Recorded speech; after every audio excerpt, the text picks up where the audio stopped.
The toughest year financially at university was really, I think, my first year in theology. By then, the economy was such that summer jobs really only paid for tuition and not a whole lot more. So when the university chaplain called me one day and said that the IODE, the International Order of the Daughters of the Empire, had a bursary for theological students, and I was the recipient, I was elated. I moved up from bologna to ground beef.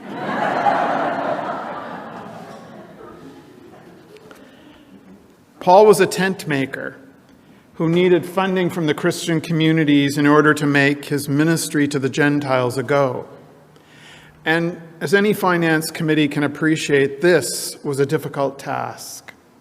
But the church at Philippi stood out, because when Paul was most in need of money, one congregation came through for him, the Philippians.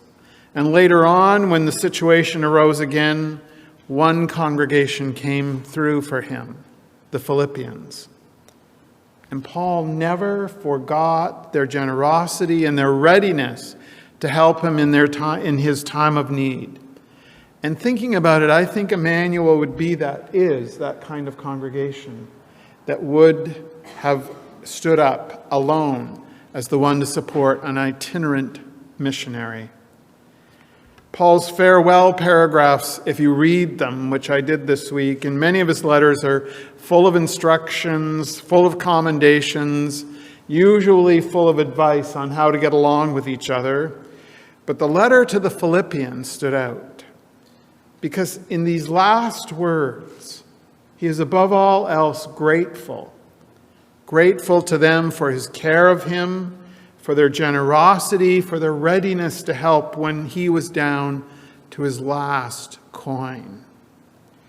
And like Paul, I can only say to you, thank you in my final sermon for your kindness, for the wonderful welcome which was so generous, for the support you've offered me and Sandra over these 3 years, stopping by my office door, your emails, your notes. Your gratitude has really been an exceptional gift, which we will always cherish. And looking back, this was really a pandemic ministry. Thankfully, and I really say this, thankfully I had 4.5 months before it struck to get to know you. But March of 2020 began what was and is the most unusual time any of us have had in the life of the modern church. And I think the strength of Emmanuel really shone through in this unknown landscape. Someone just last week reminded me of how much David Ray's Thursday missives kept us going. Roxanne adapted her ministry and started a new coffee and study group online. The CD committee tried many ways of reaching out. And Russ, thank you for leading us in live streaming. We've had so many programs at Emmanuel that you may not know we had to buy 2 Zoom channels to handle the need. I noticed of late, perhaps many other congregations simply stopped offering programming outside of Sunday worship, and many still haven't gotten re-engaged. But the choices that we offered people here were abundant throughout the pandemic. The life of a church congregation has changed radically in the last 30 months, more than ever before. And many are just trying to figure out, how do we survive? But I think, and maybe this was unconscious, the goal at Emmanuel that I heard throughout was put this way: how, in the midst of this, can we thrive?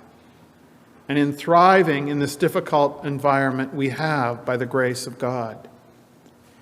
Now, like Paul, there were ups and downs in the last 3 years. I think for me, one of the low moments was just last Easter of 2021, when we had everything prepped, and then another huge wave of the virus came through. And at that last week, we had to cancel all those in-person Easter services. But a highlight was Wednesday evening worship in July of 2021, So many of you came to the Botsford Gardens, and we had incredible weather that first year, just unbelievably good. And to see people in person, that was just wonderful. And there was just such a joy and a spirit in meeting outside and actually seeing people and being with others. It was wonderful.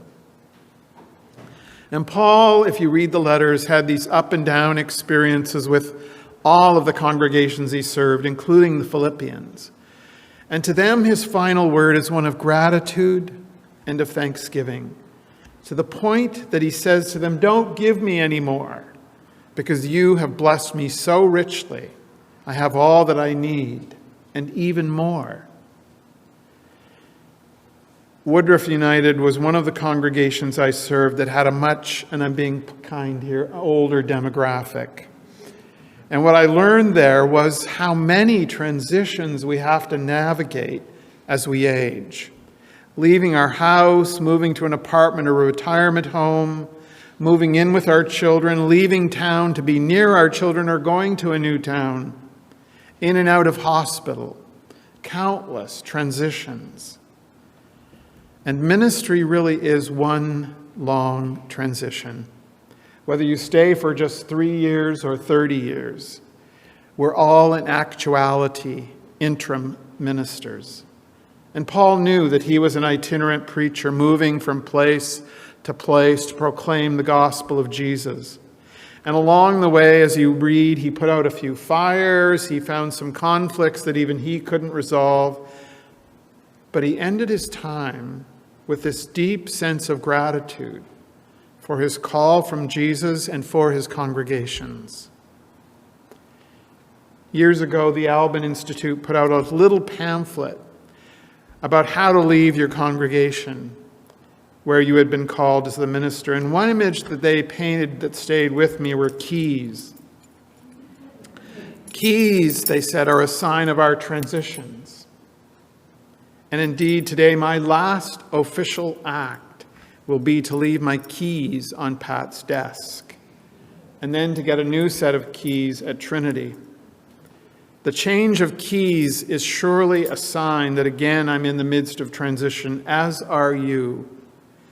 And I trust and I pray that it will be one of a great joy and of blessings that will last you for many years to come. And so, like Paul, I echo his gratitude. I have been paid in full and have more than enough. You have given Sandra and I all that we could have asked for and more in these last 3 years, and truly we shall remain forever grateful for this opportunity to have shared this time with you. Thanks be to God. Amen. And friends,